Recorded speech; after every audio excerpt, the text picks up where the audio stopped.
Hello, hello mga katribo. Dumating yung ating parcel ngayon. Ayan, medyo manipis.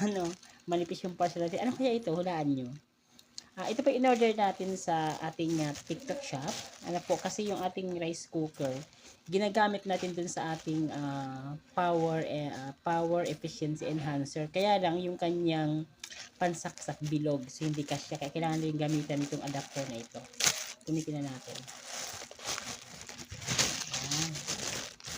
So, kung gusto yung bumili nito, nandiyan natin sa ating TikTok shop. Ano?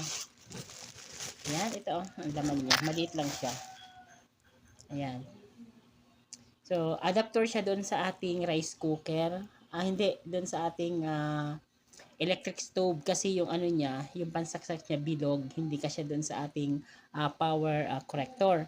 Ano, yung sa ating device na pampababa sa wattage ng kuryente para mas maliit yung bill natin. So, para magamit ko siya doon. So, okay, binilang ko siya nito para pag sinaksak mo. Ito kasi yung available na sukat nung saksakan doon sa power efficiency enhancer device natin. Ayan. So, kung gusto nyo bumili nito na adapter na to, yan. Nandyan po ang link sa yellow basket sa ating video. Ano po, i-click nyo lamang yan.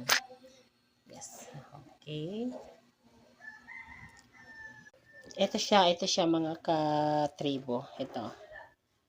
Yan. So, pag isasaksak mo to doon sa ating power enhancer device, yung ating power efficiency enhancers, hindi siya kasya. So, kailangan ito. Pasok natin.